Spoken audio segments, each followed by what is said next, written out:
그 영화 더 파더를 보시면 이제 그 더 파더가 그 치매를 앓고 있는 사람의 관점으로 이제 내용이 진행되기 때문에 좀 더 이해하기 쉬울 것 같습니다. 주요한 특징이 이제 기억력 감소고 그다음에 이제 뭐 평소에 같지 않게 그런 인지력이 좀 떨어지면서 의사결정 할 때라든지 아니면 이제 의사소통 이렇게 할 때라든지 그런데 이제 좀 문제를 좀 겪게 되는 것으로 많이 알려져 있습니다. 우리나라에 지금 노인 인구가 많이 증가하다 보니까 우리나라의 치매 환자 수도 뭐 한 20년 전보다는 지금 거의 한 20년 전에 한 20만 명이었던 치매 환자가 지금은 거의 60만 명 이상, 예, 3배 가까이 이제 많이 높아졌고요. 앞으로도 더 많이 이제 증가할 것으로 이제 예상이 되고 있습니다. 그리고 뭐 그 우리나라의 이제 그 주요 사망 원인 가운데 이제 치매가 이제 7위에 해당될 정도로 예, 사망률을 좀 높이고 있는 또 원인도 또 볼 수 있습니다. 뭐 지금 그 대표적으로는 뭐 유전적인 요인이 있지 않을까 싶은데요. 그것도 아직까지 명확하게 이제 알려진 바는 없고요. 여러 가지 생물학적인 이유들과 함께 환경적인 요인들, 뭐 스트레스라든지 뭐 그런 것들이 또 영향을 좀 준다라고 하지만 아직까지 이제 딱 명확하게 설명하기는 좀 힘든 것 같습니다. 아밀로이드 단백질의 침착으로 인해서 이제 뭐 치매가 발전된다라는 아밀로이드 가설이 있었는데 그것을 추정했던 이제 그 연구팀이 사실 그것이 이제 조작된 걸로 판명이 되면서 지난 한 뭐 십몇 년간 엄청나게 그런 제약회사나 이런 국가기관으로부터 이제 연구 보조금을 많이 받았거든요. 그러면서 이제 뭐 그런 치매를 예방하거나 치료하는 치료제를 많이 개발했는데 사실 그것도 지금 이제 아닌 걸로 판명이 나면서 또 어디 보면 이제 치매 관련돼 있는 그런 좀 의학적인 그런 처치들이 좀 계속 좀 퇴보하고 있지 않을까 이런 생각도 좀 들긴 하는데요. 아무튼 지금 좀 상황이 좀 많이 어렵고 정확한 원인은 좀 알기 힘든 것 같습니다. 구독됐나요? 모르겠어요. 아, 구독 안 됐어요? 그렇게 돈을 먹었는데? 네. 그 관련된 논문을 찾아보시면 네. 이제 거기에 경고 이렇게 메시지 나오거든요. 어. 조작 가능성이 있기 때문에 회사가 이제 주의해라. 폐기는 안 되고 그냥 그렇게 떠돌아다니는 거네요. 그죠? 워낙 유명한 연구였고 가장 인용이 많이 된. 아이고, 진짜. 감옥 가야겠네요, 진짜. 근데 우리가 이 치매를 예측할 수 있다고 해요. 사실은 이제 치매라는 것이 인지력에 문제가 있는 걸로 생각하는데 사실은 이게 뇌 손상으로 인해서 지금 진행이 되는 변화잖아요.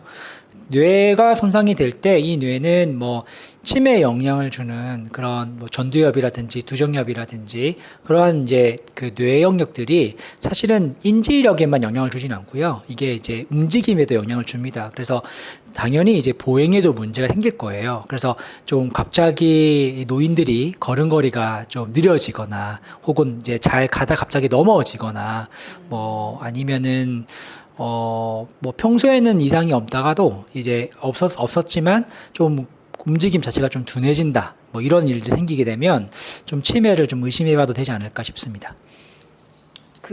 제가 좀 두려워하는 게 알코올성 치매거든요. 네. 주변에 이제 술 엄청 좋아하시는 분들 많아가지고 막 블랙아웃도 많이 일어나고 자꾸 물건도 막 잃어버려요. 제가 맨날 이렇게 협박하거든요. 너 그러다가 알코올성 치매 걸린다고. 예. 전 조심해야겠네요, 그죠? 알코올성 치매는 술을 조심해야겠네요, 그죠? 저 들으라고 하는 소리는 아니죠. 뭐 이 치매를 어떻게 예방을 할 수 있을까요? 사실 이제 그 유튜브에 치매를 검색하면 가장 많이 나오는 이제 콘텐츠가 치매 예방 운동이에요. 그래서 뭐 간단한 운동을 하면 이 치매를 막을 수 있다. 특히나 손가락 관련된 손 운동이 굉장히 많이 또 있고요. 그것이 이제 뇌를 발달하는 데 기여할 것이다. 뭐 이렇게 얘기하는데요. 사실은 치매를 막을 수는 없을 것 같습니다. 사실 이게 좀 희망적인 얘기를 드려야 되는데 결론적으로 말씀을 드리면 어떤 운동을 했기 때문에 치매가 막을 수 있다. 그런 건 아닌 것 같고요. 그랬으면 사실은 이게 치매라는 게 굉장히 국가적인 그런 이제 관리가 필요한 질환인데 그게 그렇게 되지 않았겠죠. 그래서 사실은 예방 효과 어떤 특정한 운동을 통해서 이걸 막아낼 수 있느냐라는 것은 좀 아니지 않을까라는 생각이 좀 있습니다.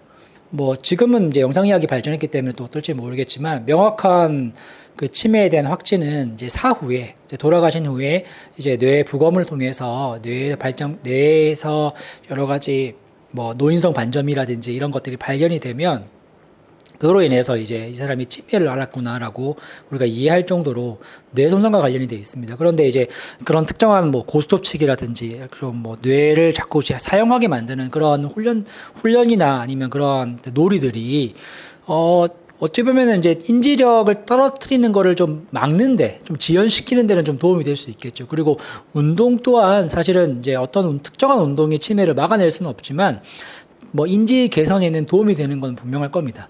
하지만 이제 그 정도의 차원이죠. 그리고 그 효과가 얼마나 큰지도 뭐 여전히 아직까지 명확하게 딱 나와 있지는 않거든요. 그렇기 때문에 이걸 어떤 특정한 활동을 한다고 해서 치매를 막을 수 있다? 이게 조금 조심스러운 게 그렇다고 치면 이미 치매를 지금 걸리신 분들은 평소에 그런 노력을 하지 않았나, 또 그렇게 생각할 수도 있거든요. 근데 사실은 꼭 그렇지만은 않을 수 있지 않을까, 뭐 그렇게 생각을 합니다.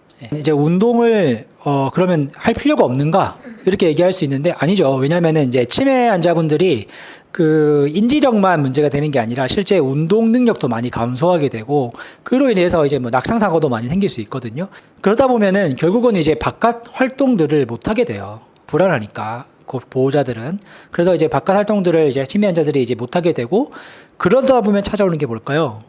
우울. 네, 마음이 많이 우울해지고, 이제 원래 우울이라는 게 어떤 그런 여러 가지 내가 즐겼던 것들을 많이 못하게 되면서 생기게 되는 거기 때문에 이제 우울도 찾아오게 되고, 그런 것들이 더 병을 악화시키게 되는 이유가 되겠죠. 따라서 저는 운동을 해야 된다고 보고요.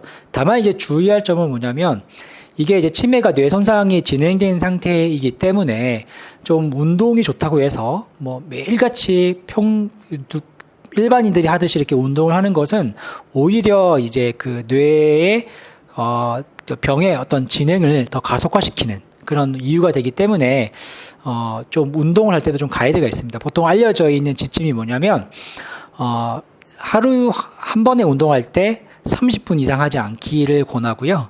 그거를 일주일에 한 3번 정도, 3번을 넘기지 않게끔 할 정도로 운동량을 좀 제한시켜 놓고 좀 운동을 하는 게 이제 치매의 진행을 좀 더디게 만들 수 있다라고 합니다. 이게 좀 우리가 일반적으로 알고 있는 것과 좀 다른 내용이긴 하거든요. 그래서 그걸 좀 참고하시면 좋을 것 같고, 걸음걸이가 좀 변화가 생기게 되죠. 그리고 좀 느려지게 되고, 낙상의 위험도 높아집니다. 특히 넘어질 가능성이 높아질 때가 언제냐면, 걷기를 하면서 대화를 할 때, 걸으면서 예전에 익숙했던 그런 스마트폰을 볼 때, 뭐 그런 것들을, 그러니까 예를 들어서 걷기와 인지적인 노력이 동시에 이루어질 때, 그런 때 이제 그 보행에 문제가 생기게 됩니다. 따라서 이제 그 걷기나 이런 걸 할 때는 좀 집중해서 걷고, 좀 다른 그런 부가적인 인지력을 요하는 그런 훈련들을 굳이 해야 된다라고 하면 안전을 확보한 상황에서 하는 게 훨씬 더 좋을 것 같습니다. 본인도 힘들겠지만 가족들 힘들 것 같은데요. 네.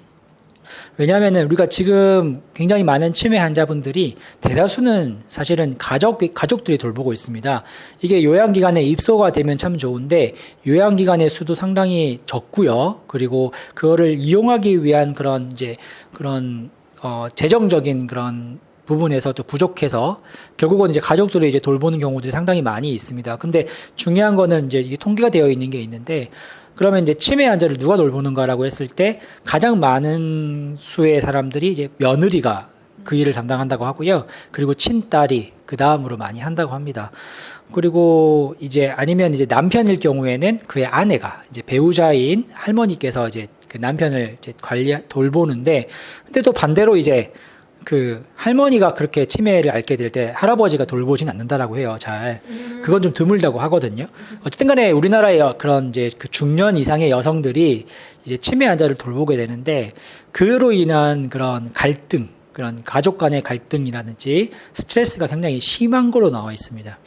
이제 이게 뭐 우리가 좀 예측을 해볼 수는 있을 것 같아요. 저희도 병원에 있으면 이제 그 치매 보호자분들이 이제 뭐 허리가 아프거나 목이 아파서 병원에 치료받으러 오시는 경우들이 많은데 대체로 치료가 잘 안 되죠. 만성화가 되는 경우들이 많아요. 이제 그게 아마 이런 좀 이렇게 환자를 돌보면서 얻게 되는 그런 스트레스가 좀 심하기 때문에 그러지 않을까 싶습니다. 그게 또 환자를 돌보고 뭐 씻기고 뭐 다 청소도 하고 이러면서 또 같이 스트레스까지 받으면 부양자 분들의 건강 상태도 그렇게 건강하기는 좀 어려울 것 같아요. 또 부양자의 질병률도 높다고 들었어요. 그렇게 하고 있는데 그 수고로움에 대해서 가족들이 이제 인정해주지 않고 왜 이제 그러니까 부양의 의무에서 벗어난 다른 가족들이 이제 돌보고 있는 이제 이 보호자들한테 한마디씩 하는 거죠. 뭐 조금 더 엄마를 잘 관리해 달라. 이 먹는 걸 좀 더 신경 써 달라. 뭐 이런 말들이 사실은 굉장히 또 부담으로 다가오게 되고 그러다 보면서 이제 뭐 하소연할 때는 없고 그러다 보면서 이제 자꾸 이제 그런 올라오는 그런 이제 그런 부정적인 감정에 대해서 자꾸 누르기만 하고 그런 것들이 이제 결국 몸의 아픔으로 이제 나타나지 않을까 싶긴 하고요. 또 하나는 이제 개인 시간이 너무 없죠. 그러니까 스스로 이렇게 자율적으로 확보할 수 있는 시간들이 원래 있었는데 그런 게 이제 또 박탈당하면서 얻게 되는 그런 이제 수고로움도 사실은 좀 클 거로 예상이 됩니다. 그래서 이제 결국 그런 것들이 이제 많아지게 되면 가족의 불화가 일어나게 되고 그러면서 또 이제 문제가 생기죠. 그리고 어쨌든 자신이 써야 될 에너지가 한정되어 있는데 그것이 이제 그 노부모를 보호하기 위해서 사용되다 보니까 지금 한창 이제 돌봄이 필요한 자녀들한테는 또 그게 이제 안 가서 또 나타나는 그런 원가족의 그런 문제들도 많이 생길 수가 있겠죠. 그래서 여러 가지 참 복잡한 문제들이 많고요. 그래서 그리고 그런 부분에 대한 좀 지원이나 지지들 이런 것들이 좀 필요하지 않을까 싶습니다. 내 인생이 완전히 내 것이 아니라는 느낌이 들 때 정신 건강이 좀 많이 안 좋을 것 같아요. 주 부양자들이 있거든요. 그 주 부양자 애들은 며느리나 뭐 딸이나 이런 분들에게는 그 이제 노부모를 돌보는 거를 전임시키지 말고 좀 그분들에게도 좀 자유 시간을 좀 확보해 주는 게 좋을 것 같고요. 그리고 주 부양자들도 이제 그런 어려움이 있을 때 그 어려움을 자꾸만 스스로 감내하려고 자기 십자가로 지지 말고 그 모두의 그 부담으로 좀 남겨두시고 그리고 좀 편하게 얘기할 수 있으면 좋을 것 같습니다. 또한 이제 자기 삶도 상당히 중요하기 때문에 그 자기가 그런 게 노부모를 돌봄에 있어서도 자기를 좀 챙길 수 있게끔 해주시고 그 안에서도 일어날 수 있는 그런 감사들 불평만 있는 건 아니거든요. 그 안에서 또 찾을 수 있는 그런 감사를 찾으시면서 또 필요하다면 이제 마음 챙김이라든지 호흡이라든지 그런 훈련들을 좀 받으셔서 그때그때의 스트레스를 좀 적절하게 해소하는 것들이 신체적 정신적 건강을 좀 지키면서 이제 치매 환자를 돌볼 수 있는 길이 될 것 같습니다. 항상 이제 우리가 선진국과 비교하는데 선진국에 비해서 우리가 많이 그런 요양시설을 이렇게 운영함에 있어서 좀 아직까지 부족한 건 사실인 것 같아요. 좀 전문가들 예를 들면 이제 뭐 의사, 간호사, 물리치료사 그리고 이제 그런 상담 전문가들이 좀 같이 투입이 돼가지고 그 치매 개인뿐만 아니라 그 주변에 있는 가족들도 좀 같이 좀 그런 서비스를 제공받을 수 있는 그런 뭐 바우처 제도라든지 그런 것들이 좀 더 많아져야 되지 않을까 싶습니다.